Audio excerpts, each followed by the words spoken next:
Mbote lisusu bande konanga mardi 2 février 2021 masolo na depite mbote bisika bozwami eloto solo la makambu toko solo la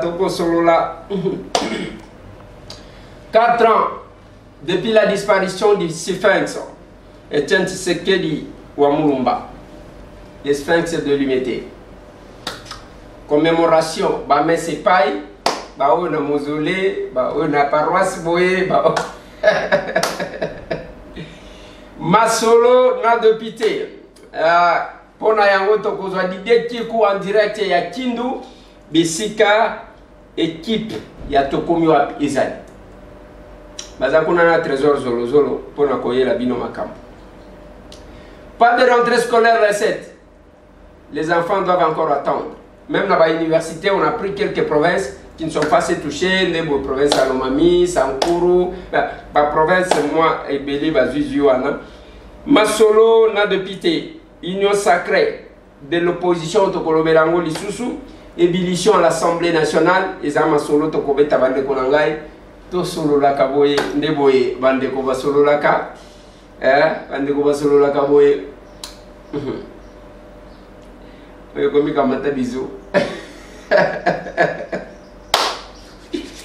Tobeta kama solo bande konangai na kozongela mwa muke dossier à province ya Lomami.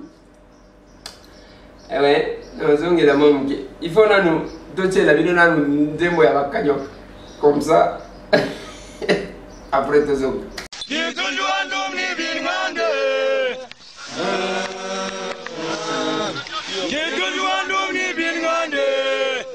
Yo yo yo, mukajwa benwi kalkushe. Yo yo yo, mukajwa benwi kalkushe. Yo yo yo, mukajwa ndungwi toje. Ibaleme dibe, mukajwa ndungwi toje. Yo yo yo, mwatu dibamanyi kumutujaje. Ibaleme. Moi tout le monde est jaje. Yo yo yo. Bakaka dikasbu asekwa talamkane. Yo yo yo. Bakaka dikasbu asekwa talamkane. Balembe. Kamwi kalmen maita gbol waseki kenye kumambul mbangwi uleyo. Ibalembe. Kamwi kalmen maita gbol waseki kenye kumambul mbangwi uleyo. Men ma bol va sega jbina gule kiba galabe kabayak men ma bol va sega jbina gule elbina gulab kiba galabe yo kiba gulaba kiba galabe yo ayan mume kiba galabe yo jalal bin ganyoge kiba galabe yo kiba galabe yo kiba galabe yo kiba galabe yo.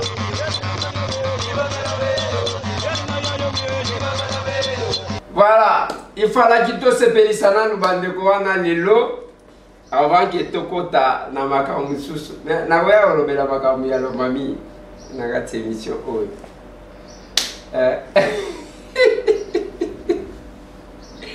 masolo na depite joyeux anniversaire nande konanga Babi Mulumba à partir ya Angola azakuna je crois na Luanda. Joyeux anniversaire, c'est bien lui.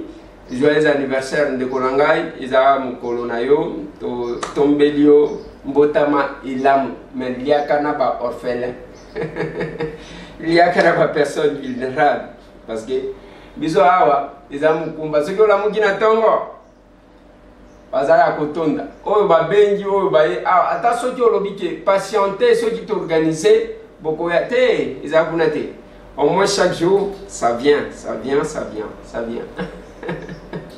Ok, joyeux anniversaire à vous mon frère. Ezambota Manayo, Eza Malam. Avant que nous développions certains sujets, nous avons un dossier à l'Union sacrée parce que les gens des fois ne comprennent pas. L'Union sacrée est une idée. Tangu et Bandi. Vous savez que l'histoire se rencontre toujours. 13 parlementaires batombo Keli Mobutu.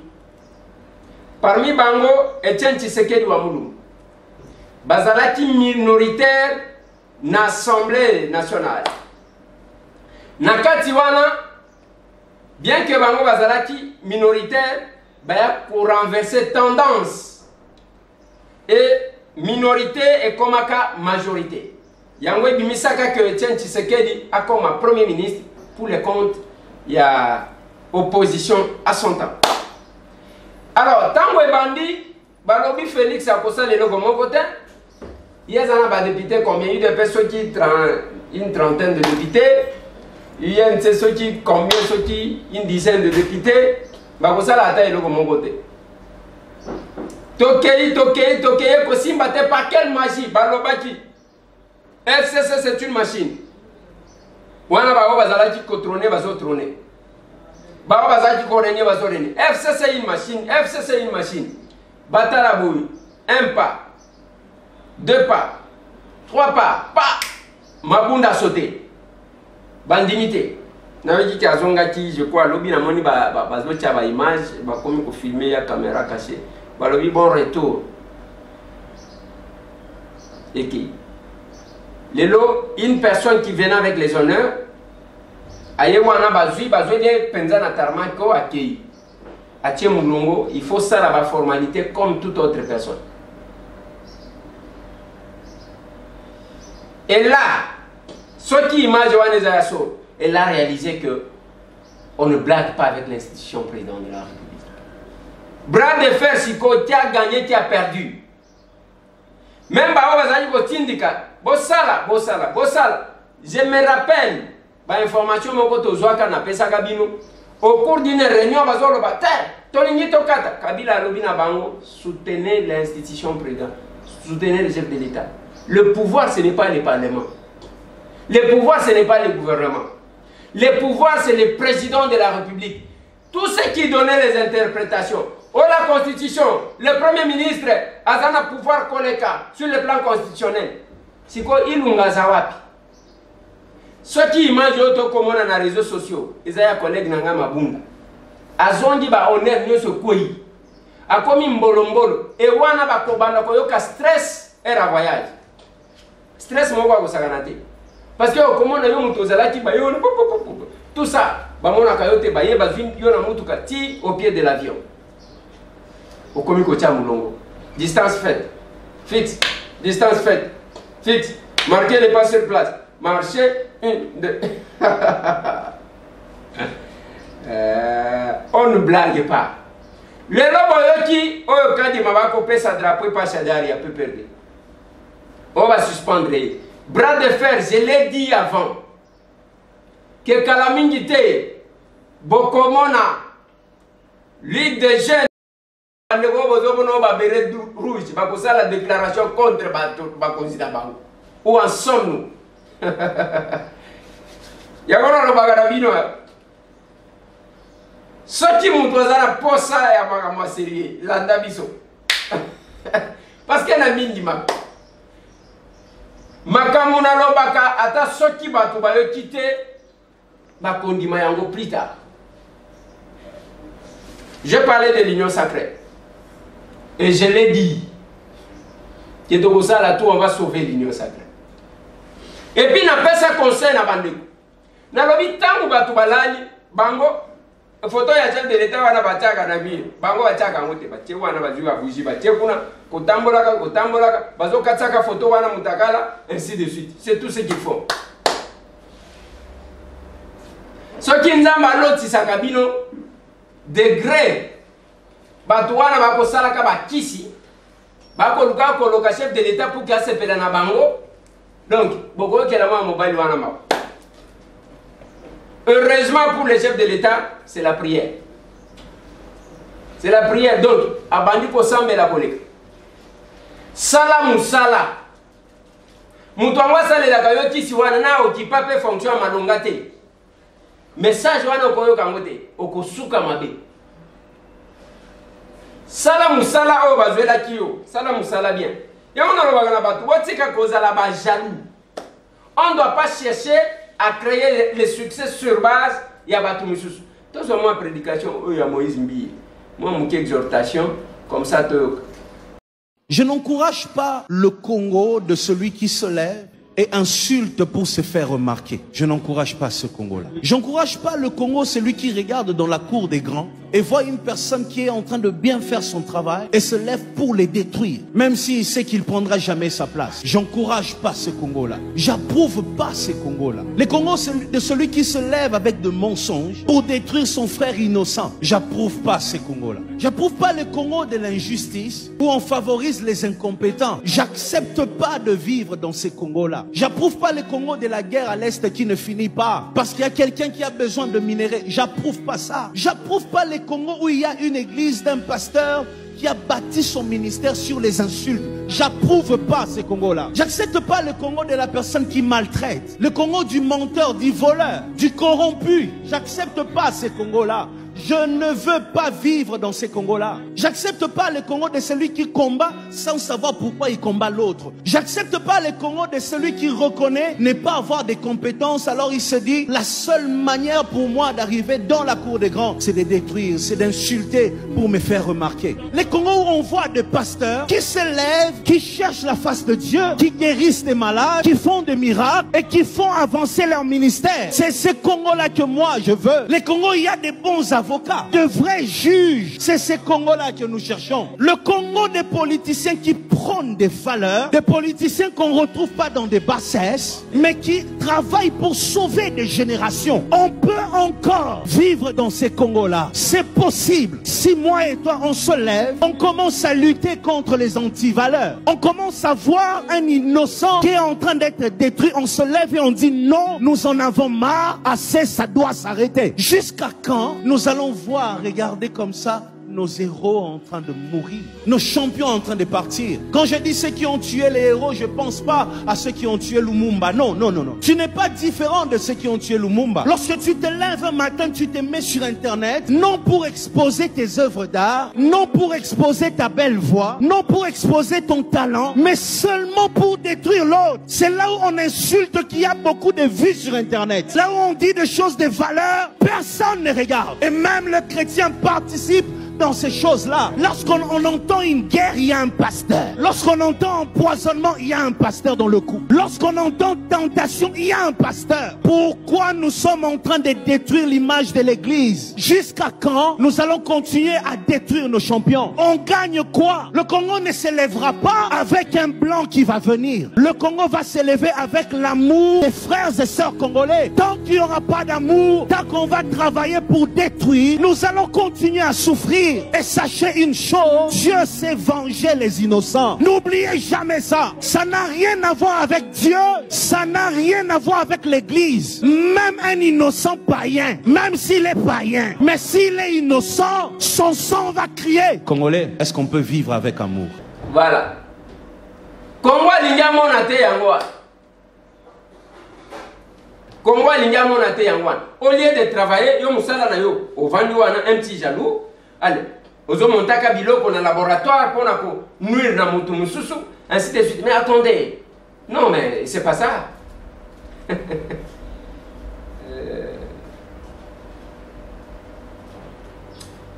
Ils ont compris. Yo musala na yo, eza osala ndenge nini pour que mutu wana koya. Osala ndenge nini pour que mutu wana beba. Ndelo ko babengi na lingala kindoki yango wana. Kindoki eza mutu oyo azoluka kaka kosala ndeko na ye mabe. Epi ndeko na ye yango wana ka ndeko na ye ya malamu oyo ya malonga. Ya lokaka batu misusu te, aliaka batu misusu te, batu ya lokaka eza bandeko na ye, les destructeurs des familles nde bandoki. Sala musala ou exceller. Tu ne vas pas exceller sur base ya ko vouloir ko exhorter ko détruire ba mususu parce que okende bisika basimbaka te. Masolo. Pas de rentrée scolaire les 7. Les 7 rentrées zaté. C'est le ministre Ndem Toualobi va poser la chef de l'État après ça va mesure mususu. Lobi déjà na ça qui vient que bande ko na biso ba ministre bazo gérer ka ba faire pour rendre. Ba pose la décision à malongate, pas question de voyage, ainsi de suite. Et naïf ça qui vient ok, ba ko kanga batu o bazali ko antidater ba arrêter. On va vous arrêter. bakoya kopesa bino fufu na bakala. Faut faire attention. Balobi rentré wana ezate ba répertorier quelques provinces au Covid des apenza makasité pour que bango bakobanda. Bango bakobanda na université bakoki na bango kobanda. Mais il y a un danger dans tout ça.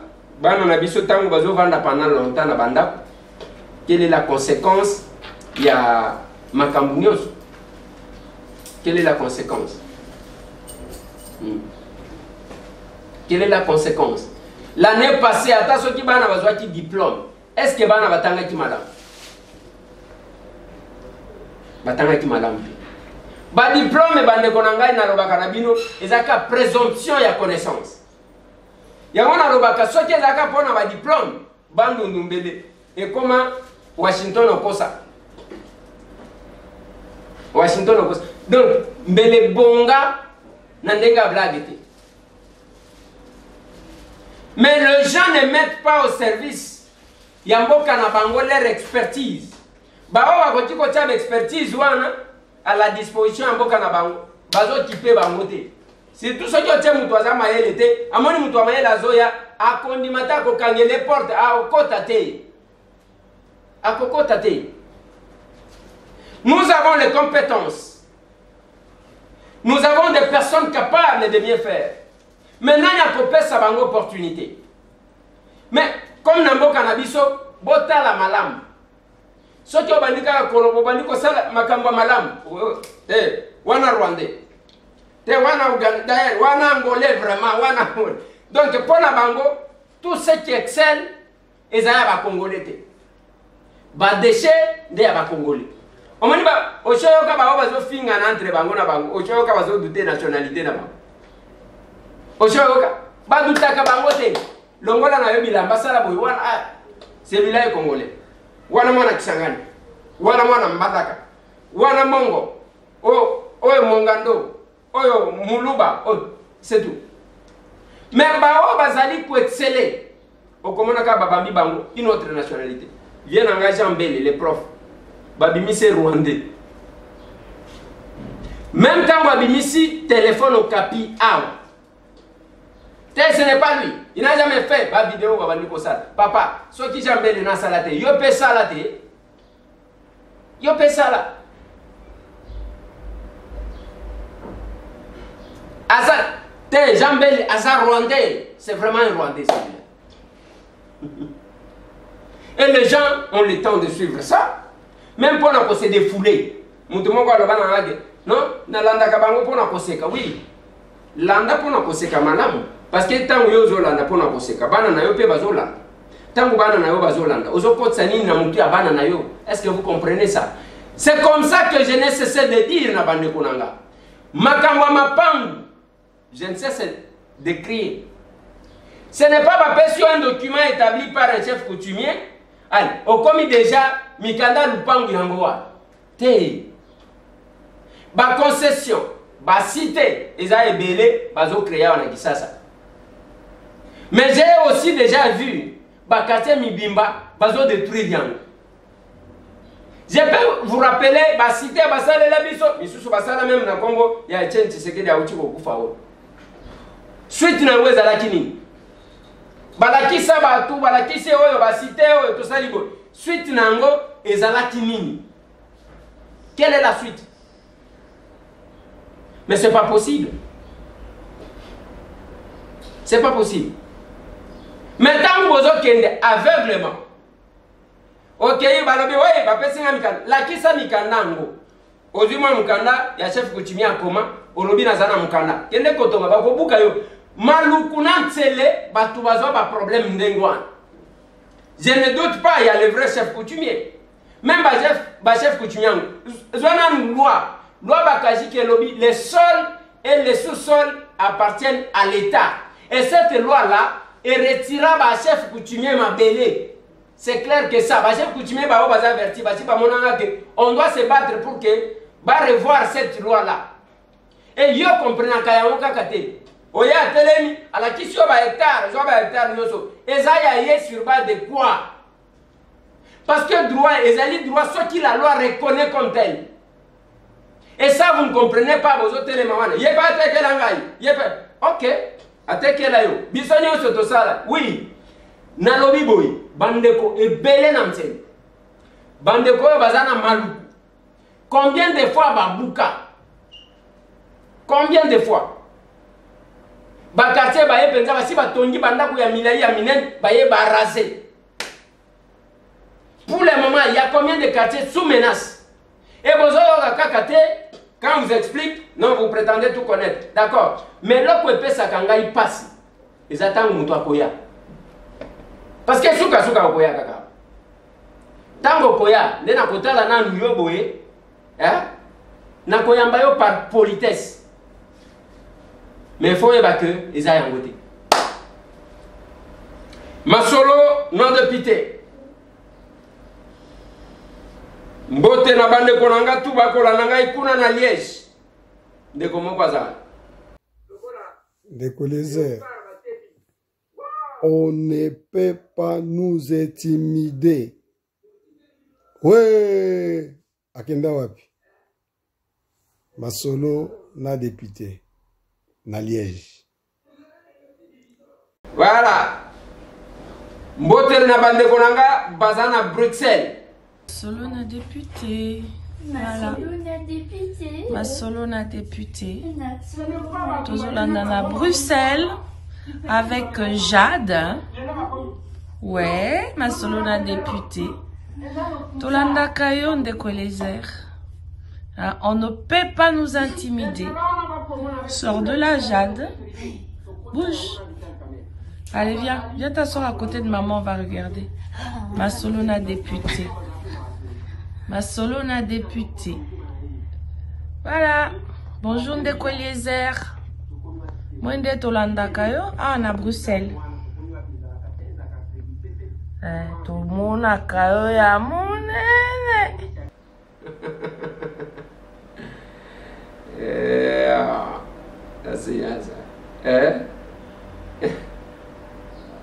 Moudisha Kasongo. Eliezer, je m'appelle Moudi Chaka Songo. Jérémy, on vous suit depuis Tchangou, Kimpese numéro 40. On ne peut pas nous intimider. Ndeko Eliezer, on ne peut pas vous intimider. Ça va? Je suis content. Maman Denise, na France. Bonjour, moi Nakolo Lupango, Ndeko Eliezer, dessin animé Akufa Kate. Ndeko Eliezer, nga Maman Denise ya na France, tolanda kayo na libota na ngai. Tala ero to komi 22h, pana bazao zela nga kana uta musala na ya. Tolanda ba information mboka. Bonjour Ndeko Eliezer, depuis la France on te suit avec ma famille. On ne peut pas nous intimider. Allez, il y a la petite en Afrique du Sud. Non, la députée, na lingi yo mingi, pesa suri. I love you, bye. Yes, I love you too. Yeah. Bande kobakola nangana monga fula. Papa Emmanuel, boni. Merci Ndeko Eliezer. Ngai Papa Emmanuel. Tozana monga fula. Tosepelaka tango toyokaka yo. Esalaka biso bien. Merci. Kobaka na mosala na yo. Yo nde totyeli motema. Président na biso toyebi yo. Bamosusu wana basalaki eloko te. Yo nde. Bao bazana masina Pascal. Chaque 22 heures. On ne peut pas nous intimider. Ndeko Eliezer biso pe tozolando awa na masina Pascal tolandako presque chaque jour. On ne peut pas nous intimider. tolandako na ndeko nanga aimé awa tolandako chaque jour donc tokoma soki ka totala eloko mosusu ka tokomi 22h juste mbala moko change chaîne toluki tokomi wapi mbala moko en tout cas pesa moninga sourire merci beaucoup ndeko Eliezer bandeko bazala kindele boni bino bolandaka ngande na canapé bolali ndengwa ya bandeko na biso. Masolo a député Tolanda au moyen. Pour que tout le monde analyser et puis tout mesurer ma candidat. S'il faut on va ici comme ça. Les vidéos. Parce que invalidation on a bandeko ba comme on a le kola ezana kobanga moko bo, c'est ezana kobanga te. Article 27. Il y a règlement intérieur et lobby boy. Pour l'élection des membres du bureau définitif de l'Assemblée nationale. Il est tenu compte notamment des critères de formation. Na député. Donc vraiment panza bango de Eliezer. Tolando chaque jour Oumela, mais chaque candidature na présidence, toko voto 100%. Yo mutolo vela ka sopo na zela. Yo kutu. Mutu yemo d'abord. Yo kutu loba makazi.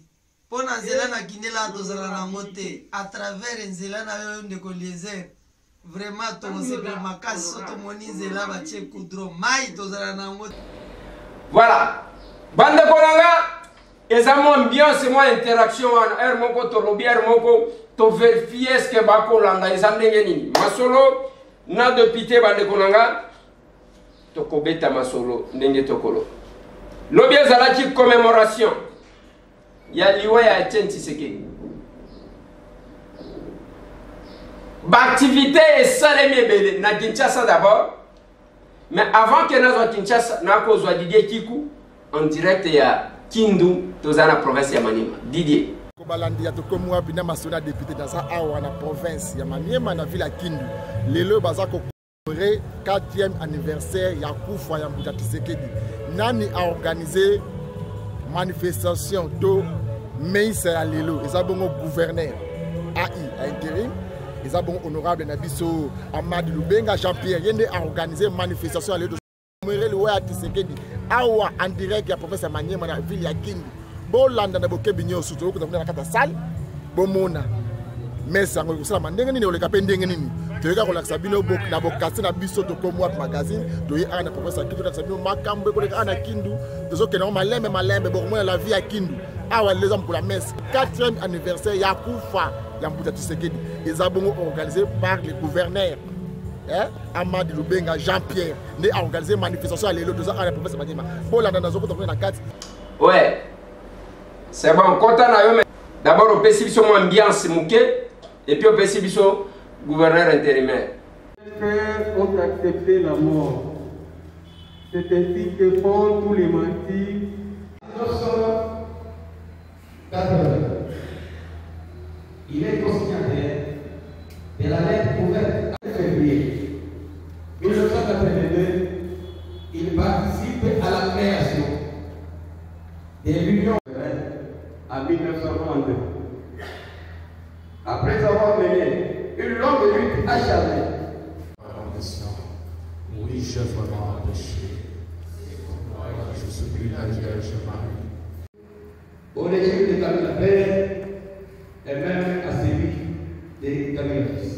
De cet homme d'État, de ce grand homme, de cette fierté nationale, de cette grande valeur nationale et internationale pour notre pays, nous retiendrons toujours qu'il était un homme de caractère. Son oui était toujours oui et son non était toujours non. Peu importe les intimidations, c'est-à-dire quoi, il vivait en cohésion totale avec son cœur. Soyez ces hommes-là.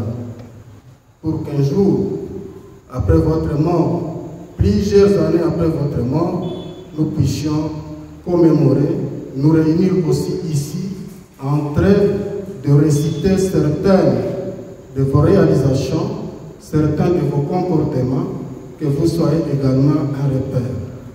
Messieurs et dames, Je vous dis merci. Très chers acteurs politiques, l'on pourra peut-être se poser la question de savoir que vient faire la politique dans une église. Nous disons oui, il fallait y être, et c'est le seul cadre qui devait nous réunir ces jours. Tout en remerciant une fois de plus, comme venait de le dire le chef du protocole d'État, chacun de vous, individuellement et collectivement, pour la promptitude avec laquelle vous avez répondu présent à notre invitation, malgré que nous sommes reconnaissants de vous avoir pris à pied levé. Ce matin, la ville de Kindu s'est réveillée dans une confusion entre aller au travail ou ne pas y aller. L'occasion pour moi de vous demander, très chers compatriotes, d'arrêter de prendre certaines décisions sur base des rumeurs, sur base de ce que vous entendez, que vous lisez dans les réseaux sociaux. La province du Maniema a ses officiels. Seul un message officiel devait engager votre position à aller au travail ou pas. Qu'à cela ne tienne, je voudrais rappeler une fois de plus pourquoi nous sommes ici. Je commence par louer la brève biographie présentée magistralement par un haut cadre de l'IDPS, biographie au finish de laquelle tout le monde ici présent a été d'accord que Etienne Tshisekedi Wamulumba, dont nous célébrons le 4e anniversaire de sa mort, était une célébrité. Oui, c'est une célébrité. Etienne Tshisekedi Wamulumba, c'est une école pour nombreux. Nombreux dans ce pays tirent leurs réflexes politiques par les comportements et les modèles d'Etienne Tshisekedi Wamulumba. Ils sont aujourd'hui nombreux dans plusieurs autres formations politiques, mais ils sont conscients, moi également, qu'ils ont tiré les repères du comportement et de la vie politique d'Etienne Tshisekedi Wamulumba. Qu'est-ce que je peux dire de cette célébrité à la fois nationale et internationale? Beaucoup est à dire à propos de cette sommité de ce grand homme. Mais le temps nous imparti ne nous permettra pas de tout dire d'Etienne Tshisekedi Wamulumba, en ceci que sa seule vie politique, et je dirais même biologique, constitue pour nombre de nous des lignes à suivre. C'est pourquoi, tout en remerciant une fois de plus le président de la République, son Excellence Félix Antoine Tshisekedi Tshilombo, qui est à ce jour de manière indéniable un partisan de la paix, un fédérateur des esprits engagés au développement de notre pays par la structure qu'il venait de créer, appelée l'Union sacrée pour la nation. Je le remercie pourquoi, s'il n'y avait pas des efforts fournis dans ce sens, nous ne serions pas présents ce soir dans cette cathédrale. Voilà pourquoi toutes les provinces du pays, dont le Maniema fait partie, ont organisé des moments de méditation. Nous n'allions pas faire, nous, de la province du Maniema, une exception à cette règle. Voilà. Merci à Didier Kikou. Je pense, bon séjour na Kindu yona trésor zolo zolo. Masolo na depuis Zalaka Kaboui. Bande Konangai. Awa na Kinshasa ba messe zaki soki 5 en mémoire ya Etienne Tshisekedi. Soki 5. Soki 5 wana Martin Fayulu na Valentin Mubaki. Bazalaki côté na bango Lisanga Bonganga. Côté na ye Biso tozalaki na mausolée. Soki bozamba na mutu moko. bana mutu baswanaka me era matanga bakutanaka ndelo ngana hivi bana mutu baswanaka me era matanga bakutanaka me oyo ezali susu politique te ekomi makambo susu Martin Fayulu ke kote na ye ye wana bimi azopepa bato Mwana Mayele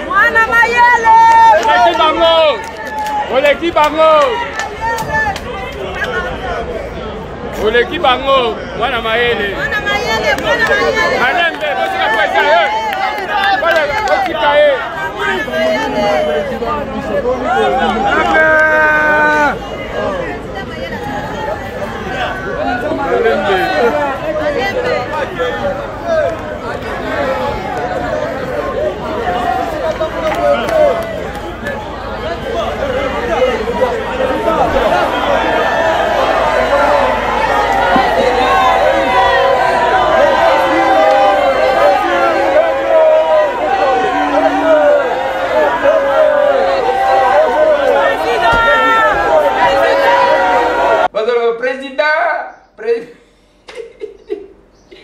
Lisanga bonganga kepe côté d'ailleurs.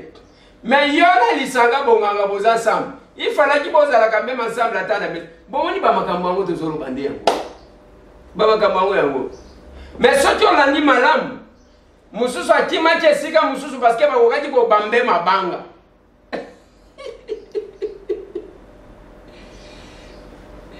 Oh yeah. Oh yeah. Candidat na biso numéro d'essentiel esprit de mon respect esprit de développement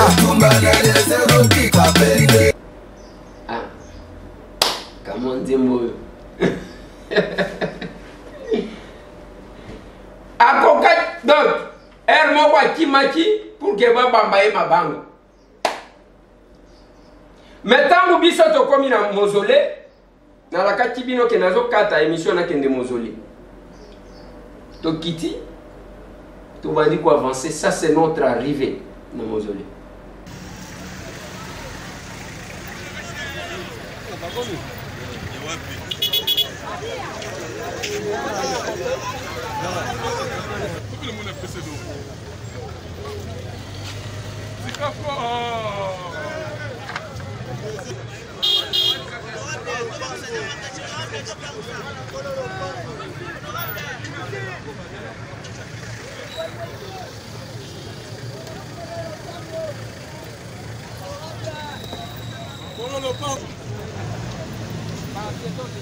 Honorable, là-bas, ça sera mieux.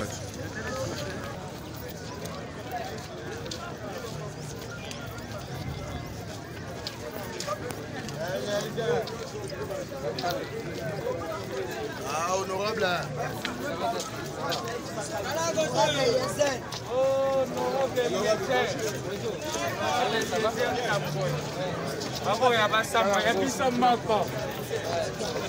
Vous êtes à nous-mêmes, vous nous appartenez. Ouais, honorable Eliezer Tambwe.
Honorable.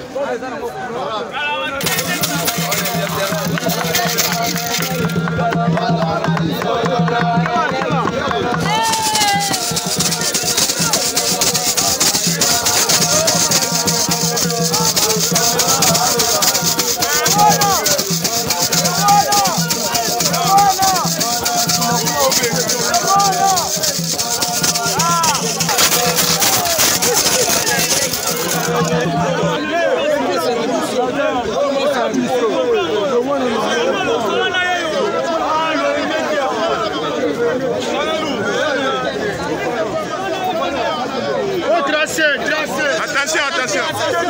Ah, Salomon, non, non.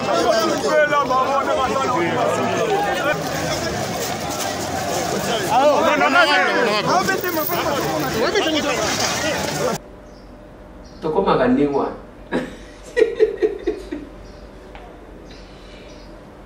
Mitema iko pasuka. Tokoma ka ndenge wa. Voilà. Ça c'est notre arrivée. Tokenda kole la Tshisekedi na Belgique. Batu bazaki muke. Batu mboko bazalaki. Ba okaki kozwa ba billet, ba résident na poto bazalaki. Même mukolo Tshisekedi akufa. Batu ba mela champagne. Baloba to pemi. Il ne savait pas que Nega kufi wana bitumba nde bandi ya makasi oyo komema Félix Antoine Tshisekedi Tshilombo koma na pouvoir. Mutu moko lobi alobi na yake bitumbe sidi na mituni me d'abord oyo azotuna oyo abunda wapi parce que tango azotuna il ne comprend même pas bitumba nini nazolo. Tango biso tozalaki komela lacrymogène Kabila na armée mobimba na maboko avec tous les services. C'est là qu'il fallait braver la peur pour la confronter. Awa elogoni. O ezara tisa donc tozo sala makambo yake. OK. Tozi pa mabulu, wapi poche d'insécurité tikale wapi tozuwa. Alors vous voulez me parler à Bitumbani? Vous voulez me parler à Bitumbani? Le reste des aya kolanda bango na ba retranchement na bango. Alors, tu penses que j'ai dit ce que je ne connais pas. Tokenda na poto to viva nyonso. Kuna tomona batutu komona madame ya Jean-Pierre Bemba Gombo, okomona maman madame la veuve Chebea, la veuve Bazana, okomona ba docteur Mukwege, okomona Félix Antoine Tshisekedi na bande kona etu tangu tozokota na salle na mama Marc na mes beaucoup tozalaki wana mutu moko alobi oui ozalaki kokende lokola journaliste oui mais journaliste ezalaki kanga moko na Congo ezalaki kanga moko te. Pourquoi seulement M. Tam? Chacun a mené le combat d'abord en commençant par son domaine. On a connu ba médecin. Tous un médecin Kabamba, tous un médecin docteur Boissa. Bazaki ba médecin et Teni ministre de la santé. Il y a gouvernement sortant. Oui. C'est médecin. Moutou na moutou azaka na domaine na yemo ko donc ezana moutou. Moi je ne sais pas. Et je l'ai dit à la télévision. Ezalaki epele ba batami na banda. Ba combattant wana ba kotelenga na bango moko na balabala. Je n'ai cessé de me rappeler dans le Konanga John Kolela. C'est un combattant celui-là. Ba manifestation ya la 15 indaka. Tozalaka nde na ye. O boyoka ke bakangeli batuna siège ya UNC. Tozalaka na ba. John Kolela. Tozolo kota batu tozo mema na mama donc. Et il y avait combien de médias? Ba médias même ba médias internationaux, ba ya koluka. Ba image pas moi na kololo pa. Et kovimbi so mutema mais c'est la vérité. Voilà besoin de soi kabino. Mbote na bandeko la gatu bakola na kuna. Oyo azolo bana chilu. Alobi miki ni bati fuita muna fwank. Oyebi ke député siko azaka na kombo mabena chiluba. Ata bino moko. Boyo kana nkombo. Chifuita muna fwanka. C'est ça les députés de chiluba. Miki ni bati fuita muna fwanka. Donc comment chifuita muna fwanka. Est-ce que c'est quoi? Et là, c'est parce que batata ya kalawana bazala qui komela comment on appelle bazo mela shimboki makaya na eloko na pipe hein bazo mela boya vandi boye nde euta chifuita muna fwanka lokola mtu bazo benda ou bien siga je ne comprends pas chifuita muna fwanka il doit être Maman Nina Belgique, na Charles Leroy. Mbote ndeko Elezer. Ezanga mama Ali na Charles Leroy na Belgique.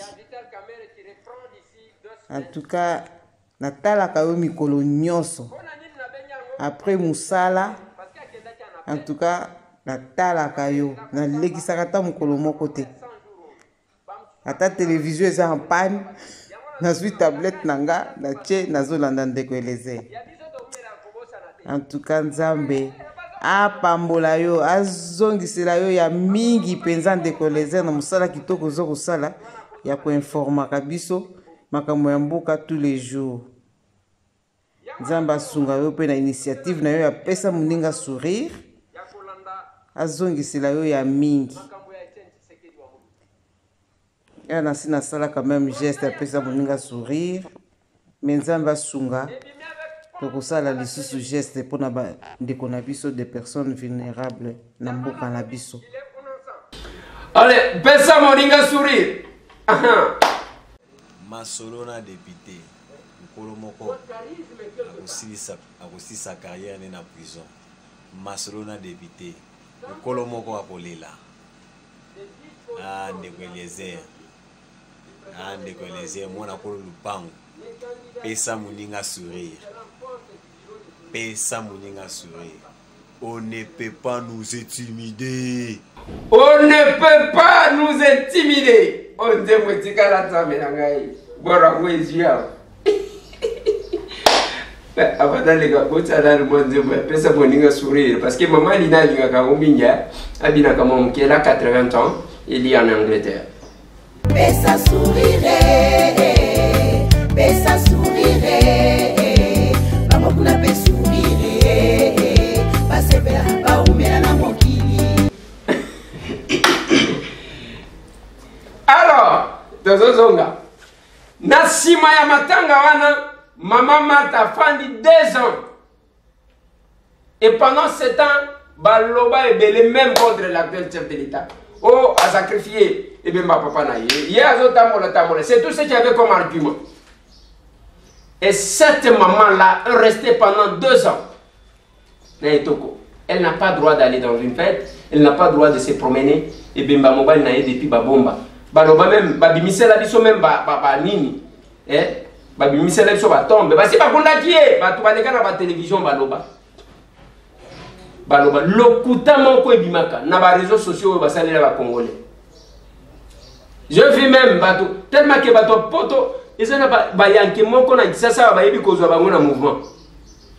Ya moko abima wana. O Tshisekedi soki ba ya ba kundi Tshisekedi abimi wana soki prophète soki agenda wapio.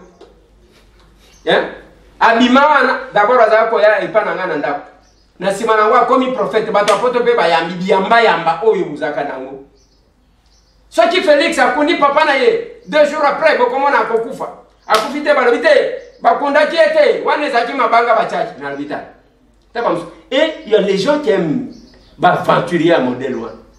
Et au moins il peut accueillir oui pasteur na continue la yo momuke et sunga yo nzambe nanga pona nini bozala ka ba sponsor ya médiocrité ceux qui osana mbongo même ceux qui oleki na nzela mais c'est tamote sunga bande ko bango.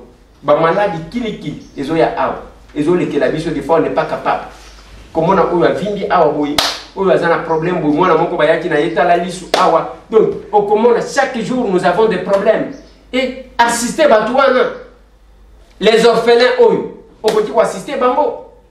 Toutes ces personnes qui ont besoin ya ba opération to sala oyo tozo sala oyo tozo sala tokotia ba oyo misusu na ba hôpitaux ba misusu tosombela bango ba pareil. Nous nous sommes débrouillés comme ça. Mais yo zaka sponsor kaya batoma soki mutu afindi olobi mo nazo sunga na kotinde loma muki papa nanga oza normal na lobi est-ce que oza normal et ya wana le kawana ali atiki suki soki ndenge nini abimi pe prophète moi mbongo botindeli abimi Félix so mususu na lobaka na bino mususu azaji ko benga kokomela nga chaque jour ndeko na lukaka yo ti lelo okata ba message kwa ani okata ba message kwa ani azo komela nga tobeta Félix akosala une année te okomona Félix akosala une année te tokomi na 2 ans tozokende bozalaka pe na courage ya kosexcuser soki bokosaki mingi et bino ba mususu yango okomona nzela na yo nzaba kupambola yo te tu vas commencer à souffrir comme ça tu ne feras rien de grave na vie na yo tu okokufa parce que oza mutema mabe ya yo mongo ta la place orientaka yango c'est seulement là où il y a la médiocrité là où qui cherche les gens les petits messieurs qui cherchent à détruire les autres kuna nde ya yo mutema timbama les gens qui souffrent, les personnes avec handicap, le vieillard, les orphelins, ils souffrent, ils ont besoin de votre soutien. Ils ont besoin de votre soutien. C'est pas possible. Mausolée cérémoniel qui vient, parce que mon Kodiamboka s'était prévu à se déplacer. Lobby après manifestation. Mais il y a quand même les gens que nous avons vus. J'ai vu mon collègue Ngoïka Songe, il était là dans le mausolée. Bien que Namoni a quelque chose à l'interview, je ne sais pas pourquoi, que je vous propose quand même de suivre. Nous sommes venus ici à la messe de la commémoration du 4e anniversaire du décès de notre sphinx, le père de la démocratie, Étienne Tshisekedi Wamulumba, où je suis venu en personne y participer. Donc j'ai mon invitation, mais c'est un devoir d'honorer la mémoire de ce grand homme qui a révolutionné les choses, qui a su braver la dictature pour pouvoir instaurer finalement la démocratie dans notre pays. Cette démocratie qui est à la base de l'alternance pacifique du pouvoir. Aujourd'hui nous avons son fils, l'héritier des valeurs d'Étienne Tshisekedi Wamulumba, son excellence Félix Antoine Tshisekedi Tshilombo, qui est le président de la République, qui est un président élu donc, à l'issue des élections de 2018, l'émanation de la volonté du peuple. Et aujourd'hui, je soutiens sa vision, la vision du peuple, de l'union sacrée de la nation. Okay. Voilà pourquoi nous sommes venus commémorer cela aujourd'hui. Fumu 2 mois Chiluba. Tulibalo afasi kunyika mutu kumisa minene di milongo lola bwa bidumbi na ibi alufu lwa mukulumpa.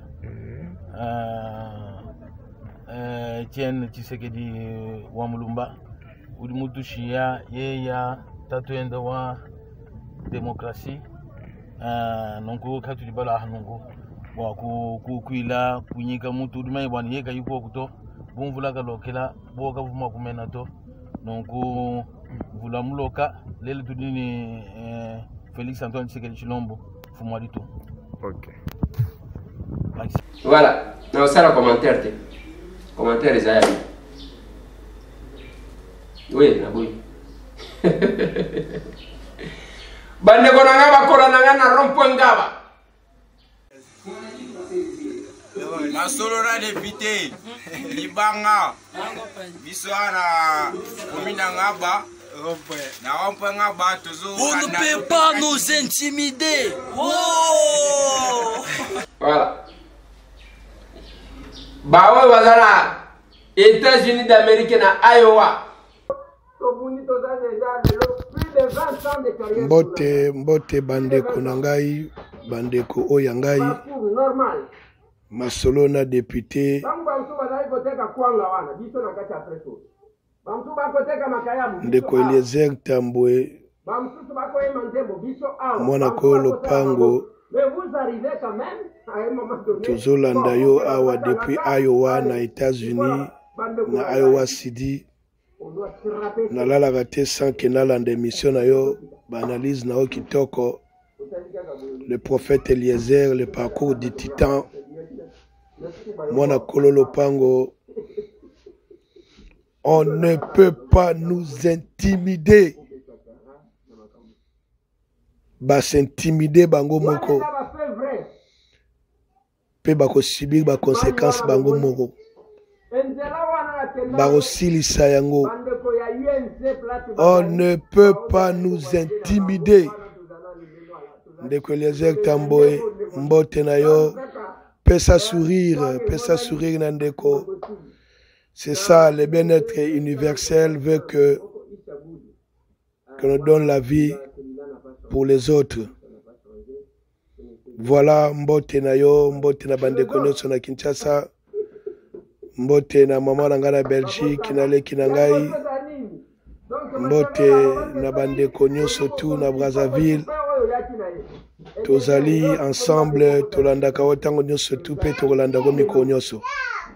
Que Dieu vous bénisse, continuez sur votre chemin. Que Dieu vous bénisse en tout cas, bien de bonnes choses à vous. Tokoluka par tous les moyens te faire parvenir aide Nabiso pour Nakosunga. Bande Konabiso va retrouver sourire. Bye.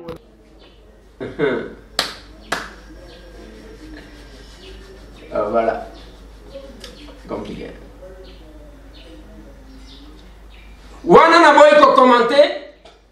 Et ça témoignage na ye alobi na français alobi pe na chiluba na lingi na suki sana dossier alo mami na lingi je m'adresse mingi na bande ko na biso o bazana kabinda ba o balanda kité. Je pense que cette fois-ci boko landa malam ngai Tambwe je parle de tout ce qui se passe au Congo. Nalobela Équateur, nalobela ka Bandundu, nalobela ka Congo central, nalobela ka les grands Kivu, nalobela ka les grands Kasaï, ndenge ezali nyonso, nalobela ka la grande province orientale, nalobela ka les grands Katanga. Là où ça ne va pas, ça ne va pas. Mais si vous vous estimez que on doit vous laisser le Kolabino au Somba province, on va vous laisser. On va se taire. Namoni mutumongo azolo Eliezer. Yoza Eli ya Kinshasa makambalo mami etalio nani. Mais nous autres na yoka mutuna moko. Oboko kabola.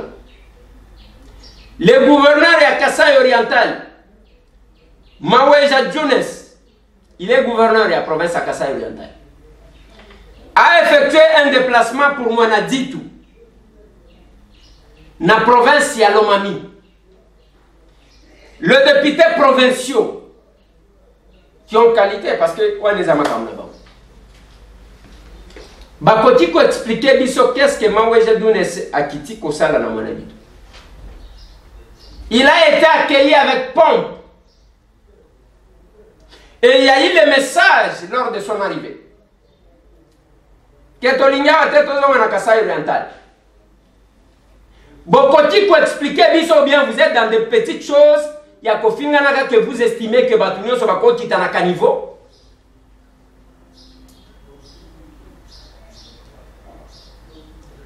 Vous ne serez pas capable de répondre à cette question. Parce que c'est ce qu'il fallait engager déjà dans vos forums. Bino va sur les réseaux sociaux. De deux. Tangu ozota la mutu. Avant le mutu, il faut tala et bien. Mais c'est Tambwe, c'est quelqu'un qui est venu du néant. Bougie. Ou à télé makana maya misu na imo. Bougie. Que vous n'allez pas ramener na biloko mike mike. Et ce qui est un intérêt na kabinda te kolobate. Mais toi, vous, qu'est-ce que vous faites là, Kabinda? Vous faites quoi? Vous allez m'interdire de dire ce que je pense parce que vous avez au Koloba. Et puis, vous avez un niveau. Hein? Moi, il y a une voiture, au Kobe, il y a une solo la voiture. Donc, ça, la négénie, il y a une voiture, il y piéton. Où est le problème? Où est le problème? Il y a un piéton. Il y a une voiture, il y a une voiture depuis Babotangaï. Il y a une voiture. Na longwe na kotambola makolo. Bala liboso nazo lenga pona matakutu montuka. Avant ya kosala politique, il faut d'abord dans un domaine, au moins mutu peut-être à sala na mute, domaine yo zalaki. Yango zamona batu bazo koma ka ba miyibi. Ba nommé ya komi muyibi. Qu'est-ce que tu as fait pendant que tu n'étais pas encore en politique? Tout ça, là, comment parcours, tout ça, il m'a bilan. Et vous ne voulez pas comprendre ce que je suis en train de voir. Oui, Bandeko, il y a lui, Loubaza est belé. Tant que Loubaza est belé, ceux qui n'ont pas de tireur de ficelle, pour que la province puisse éclater, allez, toi, tu as Koloba, parce que ça n'a pas de Koloba, Olobi wana, Olobi ma baisse. Toi, tu as éliminé la province. Et vous voulez même me rabaisser, il y a un problème, dans les Kinanga, Clovis. Clovis Azale Kinanga, Ako Matako Kita. Lui, Clovis, s'il peut se mettre un jour, il y a Koloba, en mal de Messitan que je suis. Je ne sais pas. Alors, je vais le faire pour qu'il ait remplacé. Je ne suis pas député provincial. Bangonde est champion. Bangonde Balonga va m'autonomie. Clovis a gagné Bisso Nyoso. Clovis a gagné Bisso, va mis à mort, va gagner, va. Boza et Bélibo gagnant. Mais que chacun marque le pas de son passage. Et ce que j'ai dit est qu'au cas où vous faisiez tomber tous les bureaux, le jour que j'ai parlé même de la situation, je ne savais pas que les députés provinciaux, président là-bas, je ne savais même pas. J'ai fait une analyse sur base à Oye-Lobamaki. Et bien, dans tous les sens. C'est la médiocrité. Et au lieu que quelqu'un appelle, qu'il s'assume. Non, même. Et le courage de vous afficher. Comme ça, on va vous affronter. Hein, papa? Affichez-vous. On va vous affronter, on va vous écraser, n'a pété. Pété. J'ai dit, n'a pété. Oui, oui, oui. On est capable. La province est là. Mais ce temps, on va faire une analyse. Les gens peuvent prétendre vous aimer, mais vous avez vu place on n'a pas besoin de soit pour cette province-là.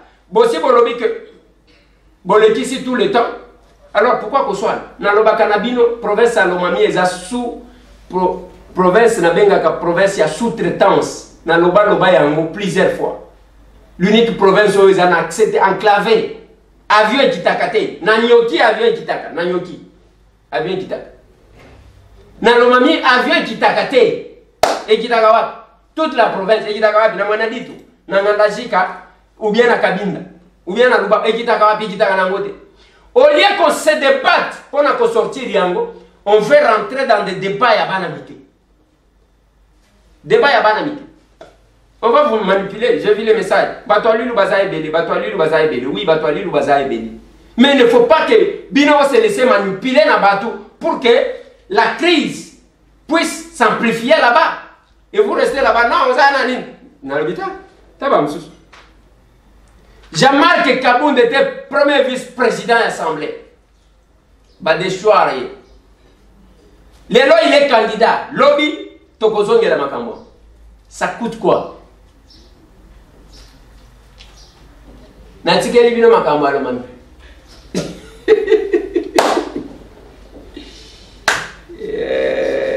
Gaitambwe. Natikeli bino makambo ala mami. Nalingina koma gouverneur na lobami. Hein? Nalingina koma na lobami.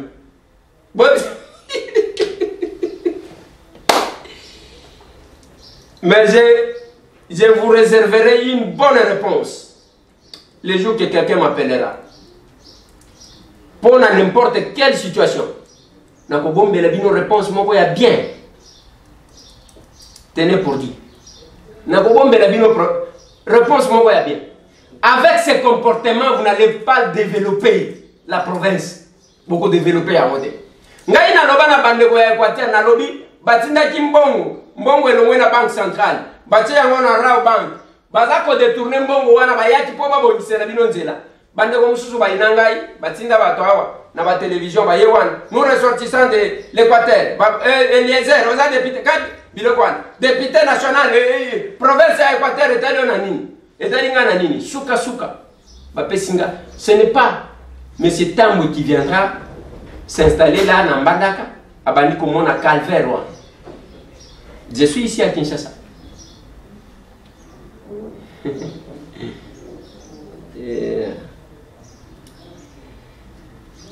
Nazo suki sana na pona lelo bandeko nanga, maintenant suki sana ambiance na parler du peuple, campagne za ya koinda. Kuna lobby ba bureau. Awa, togena ntoyoka ba collègue na biso ndenge nini bakobana koloba ba discours na bango discours pe ya campagne za la gelengao nasi babo balukela biso vous allez subir les ordres de Mabunda ilunga iluka mbalelo akomi muntu pamba te collègue na raja nini akomi muntu pamba to bandi ko tia mulongo biso nyos qui chef de corps ici il faut apprendre à écouter la voix de Dieu.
Province à l'Obami. Bois Makamboué. Et puis, et là, vous avez Kamusaka. Basala ba forum mususu. Ba lobiso ni changement. Si ko changement wana bazo finga la ka ko finga. Oyo ya fingi oyo. Si ko changement ko za. Hein? C'est pas possible mon Dieu. Voilà. Masolona de pité, c'est qui ça ne konayo. Pesa boninga na yo sourire. Chaque fois que vous avez l'opportunité, il faut que c'est qui ça me connaît. Plus de 143, 9, 98, 311, 332. Merci.